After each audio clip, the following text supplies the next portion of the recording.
Welcome to Words to Live By, a podcast series hosted by the Ronald Reagan Presidential Foundation and Institute. Each week, we will share some of the wit and wisdom of Ronald Reagan. In essence, Words to Live By, made up of radio addresses and speeches he delivered from the 1960s through the 1980s. Now, this might seem like an odd pairing, Israel and Thanksgiving, but as of this writing, the war in the Middle East rages.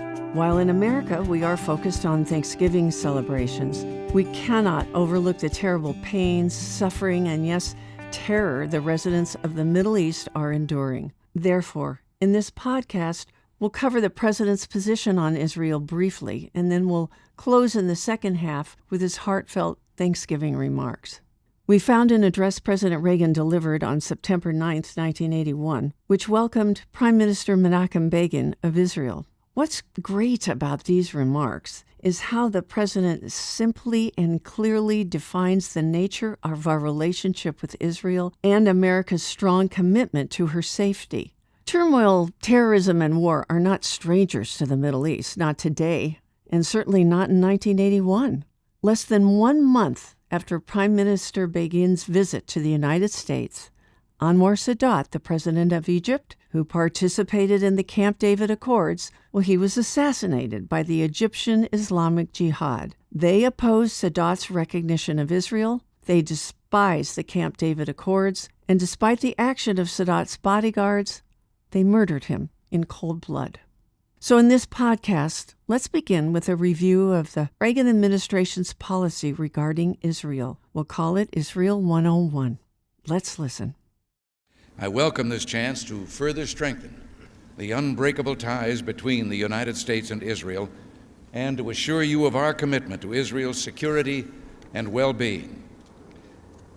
Israel and America may be thousands of miles apart, but we are philosophical neighbors sharing a strong commitment to democracy and the rule of law. What we hold in common are the bonds of trust and friendship, qualities that in our eyes make Israel a great nation.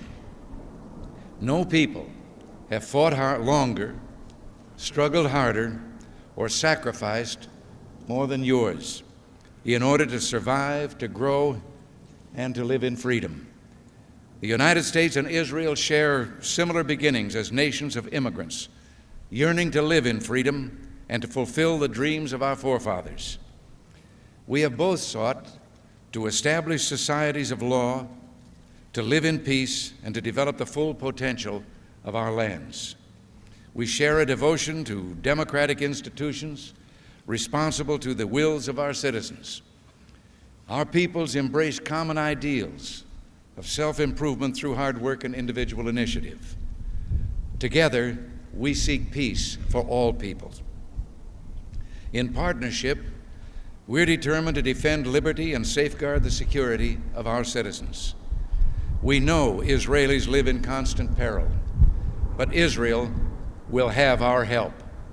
She will remain strong and secure, and her special character of spirit, genius, and faith will prevail. The prophet Ezekiel spoke of a new age when land that was desolate has become like the Garden of Eden, and waste and ruined cities are now inhabited. We saw how miraculously you transformed and made the desert bloom. We see how, despite dangers every day, your families continue working together to build a better place to live and to prosper in peace and freedom. Our dream, our challenge, and yes, our mission is to make the golden age of peace, prosperity, and brotherhood a living reality in all countries of the Middle East. Let us remember that whether we be Christian or Jew or Muslim, we are all children of Abraham. We are all children of the same God. Mr. Prime Minister, you come at a time of testing and of hope. The challenges we face are great, with the forces of aggression, lawlessness, and tyranny intent on exploiting weakness. They seek to undo the work of generations of our people, to put out a light that we've been tending for these past 6,000 years. But we understand their designs and we're determined to oppose them. Working with all our friends in the Middle East, we seek to reinforce the security of the entire region. As we consult about these problems, rest assured that the security of Israel is a principal objective of this administration, and that we regard Israel as an ally in our search for regional stability. Prime Minister Reagan, I know your entire life has been dedicated to security and the well-being of your people. It wasn't always easy. From your earliest days, you were acquainted with hunger and sorrow. But as you've written, you rarely wept. On one occasion, you did. The night when your beloved state of Israel was proclaimed. You cried that night, you said, because, quote, truly there are tears of salvation as well as tears of grief. Well, with the help of God and us working together, perhaps one day for all the people in the Middle East, there will be no more tears of grief, only tears of salvation. Shalom, shalom, to him that is far off and to him that is near. And again, Mr. Prime Minister, welcome to America. Thank you. At this point, the Prime Minister of Israel, Menachem Begin, speaks. His remarks will really enlighten you. Mr. President, my colleagues and I are grateful to you and to Mrs. Reagan for your kind invitation, for having given us the opportunity to discuss with you and your advisors international problems, bilateral issues, the danger to freedom resulting from Soviet expansionist policy in our region and its periphery and elsewhere, and the defense of human liberty, which is the essence of our lives, the motive of our efforts, the reason of our labors. Our generation, Mr. President, lived through 2 world wars with all the sacrifices, the casualties, the misery involved. But the 2 wars also created and left after them, regrettably, 2 illusions. In the early 20s, the saying went around the world, that was the war to end all the wars. It was not so to be. Only 25 years later, another world war broke out, the most horrifying of all in the annals of mankind, not only with the sacrifices in tens of millions of human beings, but also with atrocities unheard of in history. Ultimately, mankind crushed the darkest tyranny which ever arose to enslave the human soul. And then people believed that it is the end of tyranny of man over man. It was not to be. After May 1945, there were 56 so-called local wars in a period of 36 years alone. In other words, bloodletting and enslavement are going on. Country after country is being taken over by totalitarianism. In nearly 8 years, 8 countries were so taken over, either by proxy or directly. So it is obvious that liberty is in danger, and all free women and men should stand together to defend it and to assure its future for all generations to come. Mr. President, Israel is a small country, but a free one. Its democracy was proved time and again. True democracy. It is an integral part of the free world. It is a faithful and through its democratic regime a stable ally of the United States.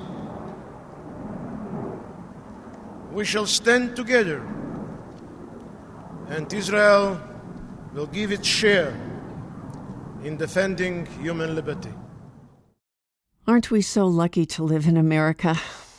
So in the second half of the podcast, we'll embrace the president's Thanksgiving wishes to our nation in 1988. We'll be right back. The Ronald Reagan Presidential Foundation is the nonprofit organization created by President Reagan himself, and specifically charged by him with continuing his legacy and sharing his principles: individual liberty, economic opportunity, global democracy, and national pride. We must remain vigilant and work together to share these conservative principles with younger generations. Your role is critical to move our mission forward. Thank you for your continued support. Please visit reaganfoundation.org/give. That's reaganfoundation.org/give. Now, let's cross over to the president's radio address on Thanksgiving delivered in 1988. He personally wrote this address because he carried an avid interest and fondness for the spoken word. He also cared very deeply about how to convey his thoughts and ideas to people. He didn't like to read a written draft that could easily be printed in the newspaper because he wanted to talk to people as if they were right in front of him. And that's why he also loved the medium of radio. So this one was drafted in 1988, just a few months before leaving office. Remember, our economy had rebounded, and just months earlier, the INF agreement had been signed and ratified with Gorbachev and the Soviet Union. Let's listen.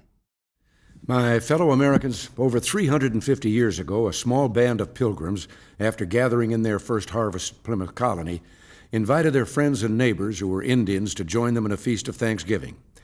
Together they sat around their bountiful table and bowed their heads in gratitude to the Lord for all he had bestowed upon them. This week, so many years later, we too will gather with family and friends, and after saying grace, carve up a turkey, pass around the cranberries and dressing, and later share slices of pumpkin pie. We Americans have so much for which to be thankful. Think of the great expanse of our nation, the rolling hills of our immense farmland. Even in years of drought, as this year has been, the plows and the sweat of America's farmers call forth from our good earth more food than we can possibly eat. So much food that, taken together, our harvests of wheat, corn, soybeans, fruits, vegetables, and all the other bounty of our land make up one of our most important exports. Not only we, but the entire world can be thankful for that. Millions of children across all the continents are happier, healthier, and stronger because of America's farmers. Now, think of our manufacturing centers. After almost a decade of hard, often painful work, cultivating our industrial fields to meet a whole new generation of world competition, this year we can see the first harvest of that work. Almost every American industry is zipping along at near full capacity. A few years ago, journalists were calling the Midwest the Rust Belt. Now, the Boom Belt would be more like it. From Lehigh Valley and eastern Pennsylvania to Dayton and Detroit and beyond, the factory whistles again sound in the old factory towns, and we hope they'll blow soon where they don't now. By the way, often those whistles are at the plants of entirely new companies, providing new products and services to the nation and to the world. In the past year, America added 425,000 new manufacturing jobs. And when it comes to world competition, no one can stop us now. And that's not the only good news. According to one of the foremost authorities in manufacturing, Peter Drucker, the old myth about low wages and low manufacturing costs may be dead for good. In this age of high technology factories, highly paid skilled workers, America's kind of workers, produce so efficiently that no one can touch them. That's why it's gratifying but not surprising to find out that America's manufacturing productivity has grown at 1.5 times the post-war average during our expansion. And that's why this year, even as European and Japanese manufacturing employment has stagnated, our manufacturing employment has increased.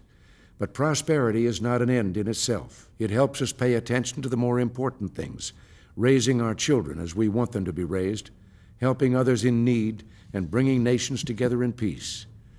This week, world peace has been very much on my mind. Here in Washington, we've received visits from two of America's friends, Britain's Prime Minister Margaret Thatcher and Germany's Chancellor Helmut Kohl. In our meetings, these two great leaders and I talked about the prosperity that all the nations of the industrial world enjoy, and about the cuts in taxes and the return to the principles of the free market that have made it possible.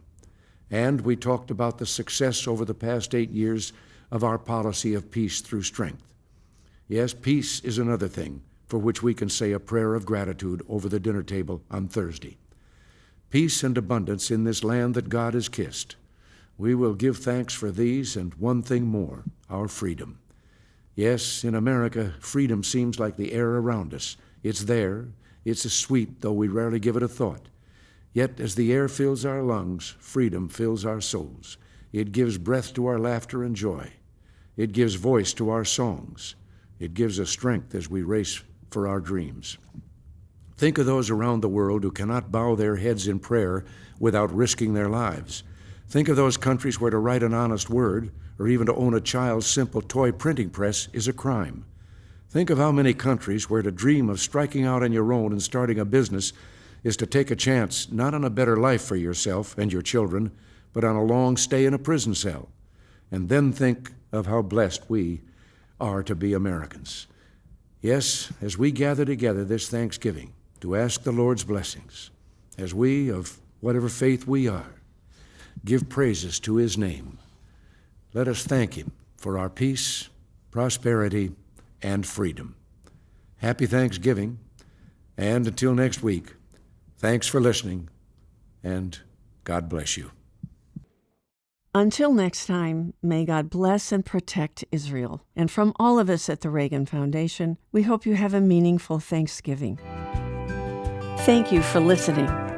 For more information on the Ronald Reagan Presidential Foundation and Institute, including information on how to become a member, information on upcoming exhibits at the Reagan Library, or more information on the legacy of President Reagan, please visit reaganfoundation.org. And don't forget to like and follow the Reagan Foundation on all social media platforms.